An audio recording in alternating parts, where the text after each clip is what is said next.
Hello, my name is Tyler Duffy, and today I will be talking to you about a potential liability that Penn State planning, design, and construction has created. As you can see here, there is a sign that clearly states to keep the door closed at all times because of the dangers associated with the construction site. Risk management is controlling financial and personal injury losses from sudden, unforeseen, unusual accidents and intentional torts. Here, Penn State is being negligent and not taking proper care to prevent financial and personal injury losses from sudden, unforeseen, unusual accidents and intentional torts. While this property is lined with a tall fence, Penn State's negligence may cause serious injury.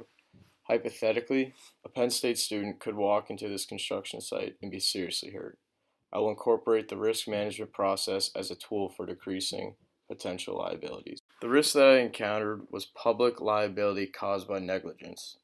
Penn State planning, design, and construction is being negligent by not locking and closing the perimeter of this construction site. This construction site has heavy machinery that could cause injury or even death, and Penn State planning, design, and construction is liable for any injury because of the foreseeable danger associated with not locking the fence. The first step of the risk management plan is risk identification. Here we can see that the door is clearly open and the construction site is easily accessible to the public. Inside the construction site, you can see heavy machinery that may cause damage or even death to people who trespass. If a person had entered the site and was injured, that particular person could sue Penn State planning, design, and construction for negligence.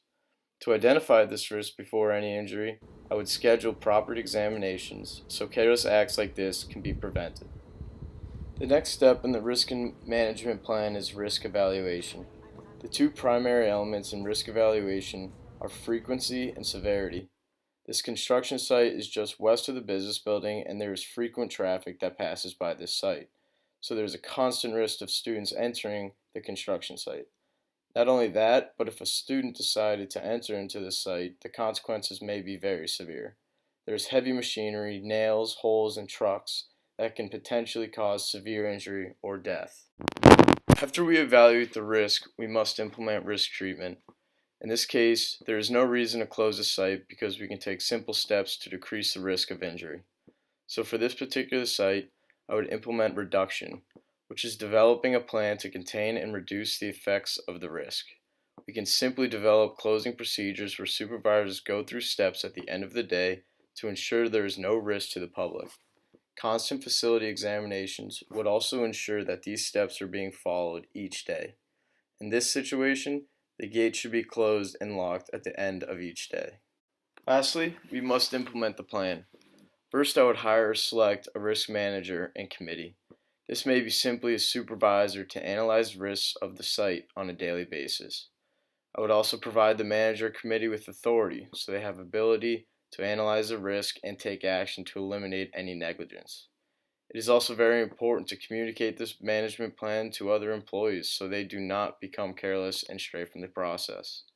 I will create procedures when employees are leaving for the day so the door is always locked and closed, and will also incorporate these closing procedures when training new employees.